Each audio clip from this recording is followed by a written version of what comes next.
नमस्कार दोस्तों, एक बार फिर से आप सभी का स्वागत करता हूं आपके अपने YouTube चैनल यशस्वी योद्धा के ऑनलाइन प्लेटफॉर्म पर। दोस्तों, कहते हैं ना कि छल करोगे तो छल मिलेगा, संघर्ष करोगे तो फल मिलेगा, कल नहीं हर पल मिलेगा। दोस्तों, आज की वीडियो हिंदी पर आधारित है, जो कि बहुत सारे विद्यार्थियों ने कमेंट किया कि सर डिटेलिंग वीडियो चाहिए, क्योंकि हम अभी तक कुछ भी नहीं पढ़े हैं। तो दोस्तों, हम डिटेलिंग वीडियो तो करेंगे ही साथ प्रैक्टिस भी करते चलेंगे, जिससे हमको परीक्षा तक सारी जानकारी प्राप्त हो जाए और हिंदी में हमसे कोई भी प्रश्न ना छूटे। तो दोस्तों, हिंदी व्याकरण का ये बेहतरीन ज़बरदस्त नोट्स है। इस नोट्स की मदद से यकीन मानिए आपका एक भी नंबर बाहर नहीं जाएगा। तो हम डिटेल में चालू करेंगे, क्योंकि दोस्तों आप लोगों को बता दूं कि बहुत सारे विद्यार्थी को हिंदी में कुछ भी नहीं आता। तो चलिए दोस्तों, वीडियो को शुरू करते हैं। आज हम लोग शुरू करेंगे व्याकरण। व्याकरण दोस्तों, जो कि उत्तर प्रदेश पुलिस की परीक्षा के दृष्टिकोण से बहुत ही ज़्यादा महत्वपूर्ण है। व्याकरण बी प्लस आ प्लस करण शब्द से मिलकर बना है। बी प्लस आ प्लस करण शब्द से मिलकर बना है। ये टेलीग्राम ज्वाइन कर लीजिए, आपको वहाँ पर आपको ये नोट्स आपको PDF मिल जाएगी। ठीक है। व्याकरण दोस्तों, व्याकरण का शाब्दिक अर्थ भली भांति जानना होता है, अर्थात व्याकरण किसी भी भाषा को समझने के का एक मुख्य बिंदु है। क्या है भैया? जो व्याकरण है ये किसी भी भाषा को समझने का एक मुख्य बिंदु है। तो चलिए हम लोग आगे चलते हैं। दोस्तों, आपको ये बिल्कुल एक एक पॉइंट को समझाते हुए आपका अगला पॉइंट कि व्याकरण उस विद्या का नाम है अथवा व्याकरण उस ग्रंथ का नाम है जो हमें किसी भी भाषा का शुद्ध उच्चारण, शुद्ध लेखन एवं शुद्ध प्रयोग की जानकारी प्रदान करती है।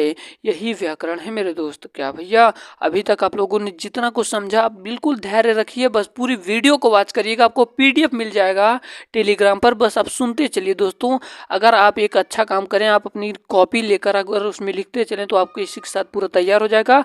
और बहुत जल्द हम उसके बाद एक वीडियो प्रैक्टिस पर लाएंगे, तो आप प्रैक्टिस में देखेंगे कि इसी से पूरा प्रश्न बना रहेगा प्रीवियस ईयर पेपर का। तो चलिए दोस्तों, हम देखते हैं व्याकरण के अंग कौन कौन से हैं। व्याकरण के अंग दोस्तों, व्याकरण के मुख्यतः 3 अंग होते हैं। व्याकरण के मुख्यतः 3 अंग होते हैं, परंतु 4 अंग माने जाते हैं। कौन भैया? व्याकरण के मुख्यतः तो 3 अंग हैं, परंतु 4 अंग माने जाते हैं। कौन कौन? वर्ण विचार, वाक्य विचार, शब्द विचार और पद पैराग्राफ। तो चलिए हम लोग जानते हैं वर्ण विचार क्या होता है। दोस्तों, बस बिल्कुल आराम से आप लोग पढ़ते चलिए। वर्ण विचार भाषा की सबसे छोटी मौखिक इकाई के लिखित रूप को वर्ण विचार कहते हैं। क्या भैया? भाषा की सबसे छोटी मौखिक इकाई के लिखित रूप को वर्ण कहते हैं। वर्णों का शुद्ध उच्चारण, शुद्ध लेखन एवं शुद्ध प्रयोग ही वर्ण विचार कहलाता है। क्या भैया? फिर से सुनिएगा।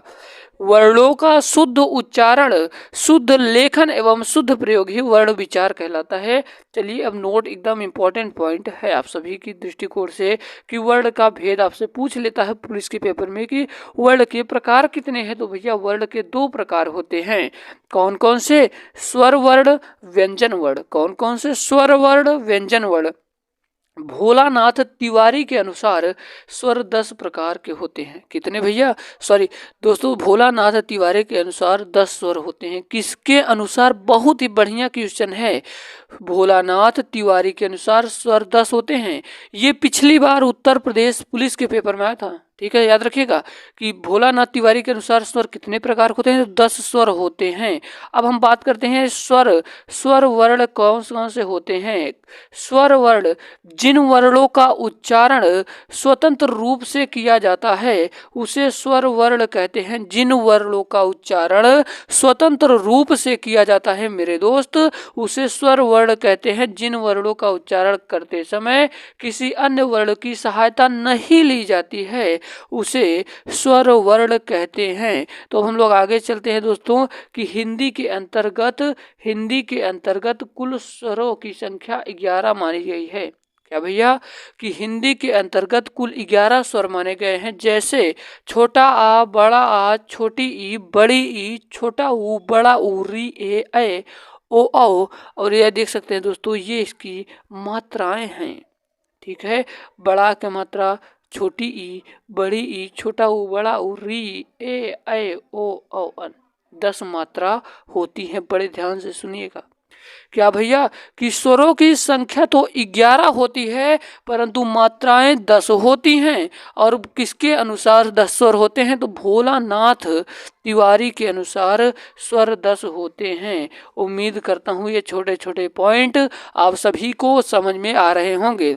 अब आपको पढ़ने के बाद बहुत ही ज़्यादा मज़ा आएगा जब हम लोग प्रैक्टिस में उतरेंगे। प्रैक्टिस में उतरते ही मान यकीन मानिए आपके जो चेहरे में और रौनक आ जाएगी, उत्तेजना आ जाएगी दोस्तों, कि हमारे अंदर भी क्षमता है पेपर को क्रैक करने के। क्योंकि हम यहाँ पर हर वही पॉइंट को रखे हैं जो उत्तर प्रदेश पुलिस में पूछा जाएगा। यकीन मानिए नोट्स बहुत ही ज़्यादा मेहनत से बनी है जो कि आपकी परीक्षाओं में मददगार साबित होगी। ये मैं चैलेंज के साथ कहता हूँ। आपका है भैया वर्णमाला। वर्णों के व्यवस्थित अथवा क्रमबद्ध समूह को ही वर्णमाला कहते हैं। हिंदी वर्णमाला कुल 52 होते हैं। कुल 52 वर्ण होते हैं। वर्णमाला में कुल कितने वर्ण होते हैं भैया? तो याद रखिएगा वर्णमाला में कुल 52 वर्ण होते हैं। अगर आपसे कोई प्रश्न पूछे, फिर से बता दे रहा हूँ कौन कौन इंपॉर्टेंट पॉइंट है। अगर आपसे पूछ लिया जाए कि कुल कितने वर्ण होते हैं वर्णमाला में, तो 52 वर्ण होते हैं। किसके अनुसार स्वर 10 होते हैं? तो भोलानाथ तिवारी के अनुसार स्वर 10 होते हैं। और मात्राएं कितनी होती हैं? तो 10 मात्राएं होती हैं। चलिए अब हम लोग आगे चलते हैं कि स्वर के भेद। क्या भैया? स्वर के भेद। स्वर के मुख्यतः रूप से 2 भेद होते हैं परंतु उच्चारण एवं मात्रा के आधार पर स्वरों को 3 भागों में बांटा गया है। बड़े ध्यान से सुनिएगा कि स्वर तो मुख्यतः 2 भेद होते हैं परंतु उच्चारण एवं मात्रा के आधार पर स्वर 3 भागों में बांटा जाता है। ह्रस्व स्वर, दीर्घ स्वर, लुप्त स्वर। कौन कौन से भैया? ह्रस्व स्वर, दीर्घ स्वर, लुप्त स्वर, ये 3 स्वर हो गए। चलिए अब हम लोग आगे चलते हैं। अपने कॉपी में नोट करते चलिए, बहुत मजा आएगा दोस्तों। यकीन मानिए जब पेपर में बैठेंगे आप 37 में से जब 3700 फोड़ के आएंगे तो आपको लगेगा कि इस चैनल ने कुछ आपको दिया है। मैं इस नोट्स की इतनी बड़ाई तो नहीं कर रहा हूँ परंतु यकीन मैंने पढ़ने के बाद कोई प्रश्न चैलेंज करता हूँ, कोई प्रश्न छूट जाएगा तो आप कमेंट बॉक्स में लिख दीजिएगा दोस्तों। मैं पढ़ाना छोड़ दूंगा, इतना जान लीजिए। क्योंकि इससे बहुत एग्जाम को क्रैक किया गया है, बहुत सारे विद्यार्थियों ने क्रैक किया है, तो इस नोट्स को हल्के में मत लीजिएगा। अब चलिए हम लोग आगे चलते हैं। मैंने बताया कि स्वर कितने होते हैं? स्वर 3 होते हैं। कौन कौन से? ह्रस्व स्वर होते हैं। और कौन कौन से भैया? मैंने आपको बताया कि ह्रस्व स्वर, दीर्घ स्वर और लुप्त स्वर होते हैं। तो ह्रस्व स्वर जान लीजिए क्या होता है। जिन स्वरों का उच्चारण अत्यंत कम समय में होता है। क्या भैया? जिन स्वरों का उच्चारण अत्यंत कम समय में होता है उसे ह्रस्व स्वर कहते हैं। ह्रस्व स्वरों की संख्या 4 होती है। अ, ई, उ, री। भैया देखो, इसको जब बोलते हैं हम तो इसमें बहुत कम समय लगता है। अ, ई, उ, री बोलते चलिए आप लोग दोस्तों। अगला है, देखिए नोट पॉइंट है मेरा कि ह्रस्व स्वरों के मूल स्वर, लघु स्वर एवं एक मात्रिक स्वर के नाम से भी जाना जाता है। अगर ह्रस्व स्वर अगर आपसे स्थान पर अगर मूल स्वर लिख कर आ जाए कि मूल स्वर, तो भैया आप समझ जाइएगा कि ह्रस्व स्वर को ही मूल स्वर कहा जाता है एवं एक मात्रिक स्वर कहा जाता है एवं लुप्त स्वर भी कहा जाता है। चीजें समझ में आ रही होंगी। चलिए अब हम लोग चलते हैं दोस्तों आगे। अपने अगला पॉइंट है दीर्घ स्वर क्या है। तो दीर्घ स्वर देखिए दोस्तों, दीर्घ स्वर जिन स्वरों का उच्चारण करते समय ह्रस्व स्वरों से दोगुना समय लगता है मेरे दोस्त। जिन स्वरों का उच्चारण करते समय ह्रस्व स्वरों से दुगना समय लगता है। ह्रस्व स्वर भैया कौन बताया मैंने? अ, ई, उ, री। इसको बोलने में बहुत कम समय लगता है परंतु दीर्घ स्वर में क्या होता है कि इसका दुगना समय लग जाता है। तो दोस्तों याद रखेगा दीर्घ स्वरों की कुल संख्या कितनी? 7। ह्रस्व स्वरों की कुल संख्या कितनी? 4। अगर आपसे प्रश्न में पूछ ले कि दीर्घ स्वर बताइए तो दीर्घ स्वर ऑप्शन में दिया रहेगा तो 7 लगा दीजिएगा। दीर्घ स्वरों की संख्या 7 होती है। दीर्घ स्वरों को गुरु स्वर, द्विमात्रिक स्वर एवं संधि स्वर के नाम से भी जाना जाता है। दोस्तों हम लोग चलते हैं अब आगे। अभी तक आप लोगों ने जितना कुछ भी समझा, उम्मीद करता हूँ ये एक एक पॉइंट आप सभी के समझ में आ रहा होगा। आपका है दीर्घ स्वरों के भेद। तो दीर्घ स्वरों के भेद भैया, दीर्घ स्वर के दो भेद होते हैं जो निम्न है। मूल दीर्घ, संयुक्त दीर्घ। कौन कौन? मूल दीर्घ, संयुक्त दीर्घ। मूल दीर्घ क्या होता है दोस्तों? मूल दीर्घ, फिर से सुनिएगा, दीर्घ स्वर कौन कौन होते हैं? दीर्घ स्वर का मतलब होता है जिसको बोलने में ह्रस्व स्वर से का दुगना समय लगे। इसकी संख्या मैंने बताई 7 है और ह्रस्व स्वर की संख्या 4 है। यही प्रश्न आपसे पूछेगा। तो मूल दीर्घ क्या है? जिन दीर्घ स्वरों का निर्माण मूल स्वरों के संयोग से होता है अथवा जिन स्वरों का निर्माण अपनी ही जाति के वर्णों के मेल से होता है उसे दीर्घ स्वर कहते हैं। बड़े ध्यान से सुनिएगा, जिन स्वरों का निर्माण मूल स्वरों के संयोग से होता है अथवा जिन स्वरों का निर्माण अपनी ही जाति के वर्णों के मेल से होता है उसे मूल दीर्घ कहते हैं। मूल दीर्घ स्वरों की संख्या मेरे दोस्तों 3 होती है। मैंने फिर से बात कर रहा हूं कि दीर्घ स्वर के कितने भैया? दीर्घ स्वर 2 होते हैं। मूल दीर्घ स्वर, संयुक्त दीर्घ स्वर। मूल दीर्घ स्वर में भेद कितने भैया? 7 होते हैं। दीर्घ स्वर कितने? 7 होते हैं। मूल दीर्घ स्वर कितने? मूल दीर्घ स्वर भैया कितने? 3 होते हैं। अब कौन कौन से होते हैं, कैसे होते हैं, हम आपको समझाते हैं आगे। चलिए देखिए, मूल दीर्घ स्वरों की संख्या 3 होती है। अ प्लस अ प्लस अ प्लस अ बराबर आ। मैंने बताया ना कि ह्रस्व स्वर का 2 गुना होता, मतलब ह्रस्व स्वर का 2 गुना समय लगता है। ह्रस्व स्वर कितने? 4। अ, ई, छोटा ऊ, री। और दीर्घ स्वर कितने? 7। और दीर्घ स्वर कितने प्रकार के दोस्तों? 2 प्रकार के होते हैं भैया। कौन कौन से 2 प्रकार हैं इसके? तो याद रखिएगा, अभी मैंने बात किया है। कौन कौन से? मूल दीर्घ स्वर होते हैं। कौन कौन से? मूल दीर्घ स्वर और संयुक्त दीर्घ स्वर। मूल दीर्घ स्वरों कितने? 3। और दीर्घ स्वर संयुक्त दीर्घ कितने? 4 होते हैं। आ प्लस आ मिलके बड़ा आ, बड़ी ई, बड़ा ऊ कौन है? मूल दीर्घ स्वर है। अगर आपसे प्रश्न में पूछ ले कि मूल दीर्घ स्वर बताइए तो 3 मार देना, और संयुक्त दीर्घ पूछे तो 4 आंसर मार देना, और अगर आपसे पूछ ले दीर्घ स्वर कितने हुए तो 7 मार देना। और आपसे क्या पूछा भैया? दीर्घ स्वर।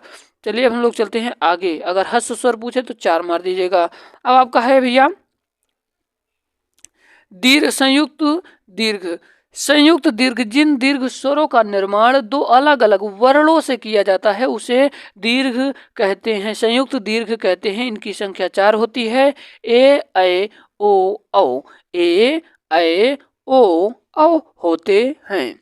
इसको अपने कॉपी में नोट्स करते चलिए, नहीं तो हम आपको बता दूं कि हम आपको पीडीएफ भेज देंगे। आपको टेंशन लेने की कोई ज़रूरत नहीं है। वर्णमाला पहले पूरा पढ़ेंगे, उसके बाद अगले दिन दोस्तों हम इसका पूरा प्रैक्टिस करेंगे। यकीन माने आपसे कोई भी प्रश्न नहीं छूटेगा। इसे विजातीय स्वर भी कहते हैं। किसको? इसको विजातीय स्वर भी कहते हैं, संयुक्त स्वर को, संयुक्त दीर्घ को। ठीक है। मूल दीर्घ स्वरों की संख्या कितनी? फिर से बोला, मूल दीर्घ स्वरों की संख्या 3, संयुक्त दीर्घ स्वरों की संख्या 4, दीर्घ स्वरों की संख्या 7। आपसे क्वेश्चन पूछेगा निम्नलिखित में से कौन सा दीर्घ स्वरों के अंतर्गत आता है? तो याद रखिएगा आ आता है। दीर्घ स्वरों के अंतर्गत कौन आता है? आ आता है। चलिए अब हम लोग चलते हैं आगे। आपका है लुप्त स्वर। अगला है लुप्त स्वर। लुप्त स्वर भैया, जहां पर किसी वर्ण का लंबे समय तक उच्चारण किया जाए उसे लुप्त स्वर कहते हैं। यह संस्कृत भाषा से ग्रहण किया गया है। इसे त्रिमात्रिक स्वर भी कहते हैं। इसे त्रिमात्रिक स्वर भी कहते हैं। इसका प्रयोग सर्वाधिक गीतों, नाटकों, संवादों में किया जाता है। इसे दोस्तों प्रदर्शित करते हैं, गुरु से प्रदर्शित करते हैं, जैसे ओम, ओम, राम इत्यादि। ठीक है, हम लोग चलते हैं आगे दोस्तों।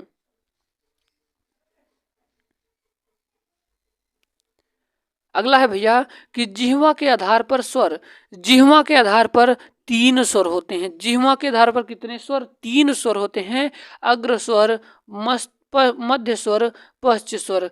अग्र स्वर सुनिएगा, जिन स्वरों का उच्चारण करते समय जिह्वा का भाग क्रियाशील होता है उसे अग्र स्वर कहते हैं। ठीक है, अब चीजें समझ में आ रही होंगी, बिल्कुल बेहतरीन ढंग से हम लोग चल रहे हैं। जैसे कौन कौन से, ई, बड़ी ई, री, ए और ए। आपका अगला है भैया मध्य स्वर। मध्य स्वर दोस्तों, जिन स्वरों को उच्चारण करते समय जिह्वा का मध्य भाग क्रियाशील होता है उसे मध्य स्वर कहलाता है। इसके अंतर्गत अ आता है। पश्च स्वर की बात करते हैं, पश्च स्वर। चलिए दोस्तों हम लोग पश्च स्वर को बात करते हैं। आपका है पश्च स्वर, जिन स्वरों का उच्चारण करते समय जिह्वा का पश्च भाग क्रियाशील होता है उसे पश्च स्वर कहते हैं। आ, उ, बड़ा उ, ओ, औ और आ। उम्मीद करता हूँ एक एक पॉइंट आप सभी के समझ में आ रहा होगा। देख सकते हैं दोस्तों, ये है आपका क्या, आपकी जीभ है दोस्तों। आगे क्या है, अग्र स्वर, बीच में मध्य स्वर, पीछे है पश्च स्वर, अग्र स्वर, मध्य स्वर। मध्य स्वर में अ और इसमें ई ए री और आ उ, बड़ा उ, ओ औ आता है। ठीक है, हम लोग चलते हैं अगला कि ओष्ठ की आकृति के आधार पर। तो ओष्ठ की आकृति के आधार पर स्वर दो भाग होते हैं, वृत्तमुखी स्वर और अवृत्तमुखी स्वर। वृत्तमुखी स्वर और या तो वर्तुल स्वर भी इसको कहते हैं, वृत्तमुखी को वर्तुल स्वर भी कहते हैं। तो वृत्तमुखी स्वर, वर्तुल स्वर क्या होता है दोस्तों, जानिएगा कि जिन स्वरों का उच्चारण करते समय, जब मतलब कि जिन स्वरों का उच्चारण करते समय ओष्ठ की आकृति लगभग गोलाकार होती है उसे हम वृत्तमुखी स्वर कहते हैं। इससे इनके अंतर्गत उ, बड़ा उ, ओ, औ आता है और आ अपवाद में है। यहाँ पर हर पॉइंट को पढ़ाया जा रहा है, कोई भी पॉइंट आपसे छूट ना पड़े। आ वर्तुल्य स्वर यानी कि अवृत्तमुखी स्वर, जिन स्वरों का उच्चारण करते समय ओष्ठ की आकृति वृत्ताकार नहीं होती है उसे वर्तुल्य स्वर कहते हैं। अ, बड़ा आ, छोटी ई, बड़ी ई, री, ए। उम्मीद करता हूँ चीजें समझ में आ रही होंगी। चलिए हम लोग चलते हैं आगे दोस्तों। आपका अगला है अनुनासिकता के आधार पर। इसके आधार पर स्वरों को दो भागों में बांटा गया है।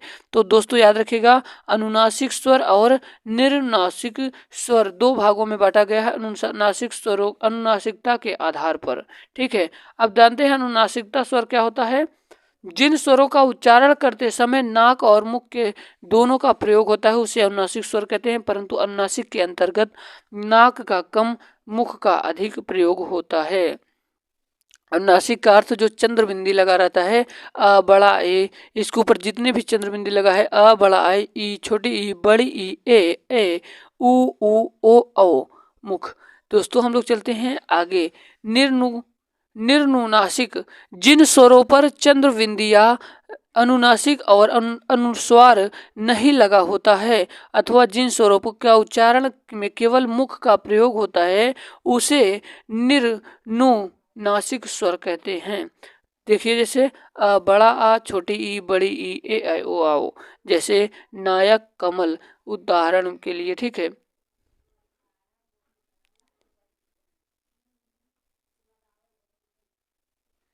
तालु मुखद्वार की स्थिति के आधार पर स्वर। इसके अंतर्गत स्वरों की को चार भागों में बांटा गया है, संवृत्त स्वर, अर्ध स्वर, विवृत्त स्वर, अर्ध विवृत्त स्वर। देखिए दोस्तों, संवृत्त स्वर में कौन कौन, ई, बड़ी ई, छोटा ऊ, बड़ा ऊ, री, और अर्ध संवृत्त स्वर में ए ओ, विवृत्त स्वर में आ, अर्ध विवृत्त स्वर में अ, ए, औ होता है। अब हम लोग बात करते हैं कि संवृत्त स्वर होता क्या है। जिन स्वरों का उच्चारण करते समय मुख द्वार लगभग बंद की स्थिति में होता है उसे संवृत्त स्वर कहते हैं। इसके अंतर्गत छोटी ई, बड़ी ई, छोटा ऊ, बड़ा ऊ, री आता है। और अर्धवृत्त स्वर, देखिए जिन स्वरों का उच्चारण करते समय मुख द्वार लगभग आधा बंद की स्थिति में हो उसे अर्धवृत्त स्वर कहते हैं। तो इसके अंतर्गत ए और ओ आता है। और अब बात करते हैं विवृत्त स्वर। जिन स्वरों का उच्चारण करते समय मुख का मुख द्वार पूरी तरह से खुला होता है उसे विवृत स्वर कहते हैं, जैसे आ। अर्ध विवृत स्वर, जिन स्वरों का उच्चारण में मुख द्वार लगभग आधा खुला होता है, उसे अर्ध विवृत स्वर कहते हैं, अ ए औ। हम लोग चलते हैं दोस्तों आगे। अब बात करते हैं उच्चारण स्थान के आधार पर स्वरों के भेद। तो इसके आधार पर स्वरों के निम्नलिखित भेद होते हैं, जैसे कंठ, तालु। देखिए भैया, अभी तक आप लोगों ने जितना पढ़ा वो बहुत ज़्यादा इंपॉर्टेंट था, परंतु उससे भी इम्पोर्टेंट ये टॉपिक है कि उच्चारण के आधार पर स्वरों के भेद। तो याद रखिएगा, इसके आधार पर स्वरों के निम्नलिखित भेद होते हैं, कंठ, तालु, मूर्धन्य, दंत, ओष्ठ। चलिए हम लोग चलते हैं आगे। आयोग वाह, अयोग प्लस वाह से मिलकर बना हुआ होता है, जिसका शाब्दिक अर्थ योग न होते हुए भी साथ साथ चलना होता है। जिन वर्णों का योग न स्वरों में हो न व्यंजनों में हो उसे अयोग वाह वर्ण कहते हैं। हिंदी में ऐसे वर्णों की संख्या 2 मानी गई है, अन और आहा। अन और आहा जिसे अनुस्वार और विसर्ग कहा जाता है। चलिए हम लोग बात करते हैं अनुस्वार ध्वनियों नाक और मुख दोनों के प्रयोग से बोली जाती है, परंतु इसमें नाक का अधिक एवं मुख का कम प्रयोग होता है। गंगा, नंद इत्यादि। हिंदी वर्णमाला के अंतर्गत में ये दो वर्ण ऐसे हैं जो हमेशा स्वरों के साथ आते हैं। इनका प्रयोग कभी भी व्यंजनों के साथ नहीं किया जाता, अर्थात ये स्वर के बाद आने वाली व्यंजन ध्वनियां कहलाती हैं। अयोगवाह स्वर। अयोगवाह शब्द का नामकरण आचार्य किशोरी दास वाजपेयी ने किया। डॉक्टर धीरेन्द्र वर्मा ने अयोगवाह वर्णों के नपुंसक वर्ण की संज्ञा देते हैं। उम्मीद करता हूँ ये चीज़ें समझ में आ रही होंगी। दोस्तों हम अगली वीडियो में व्यंजन की बात करेंगे। उम्मीद करता हूँ वीडियो को लाइक ज़रूर करिएगा, क्योंकि इस वीडियो को बनाने के लिए बहुत मेहनत लगी। इस वीडियो बनाने का उद्देश्य हमारे उन भाई बहन तक इस वीडियो पहुँच सके जिनके पास कोचिंग चैनल तक के फीस नहीं है और अभी तक वो कुछ भी नहीं पढ़े हैं, तो आपको नोट्स प्रोवाइड कर देंगे। यकीन मानिए, आप कहीं भी चले जाइए, कहीं भी का मतलब कोई भी पेड कोर्स ले लीजिए, इससे ज़्यादा अगर पढ़ा दिया जाएगा तो मैं पढ़ाना छोड़ दूंगा। मिलते हैं किसी नए वीडियो में, तब तक के लिए जय हिंद, वंदे मातरम। अपना ख्याल रखिए।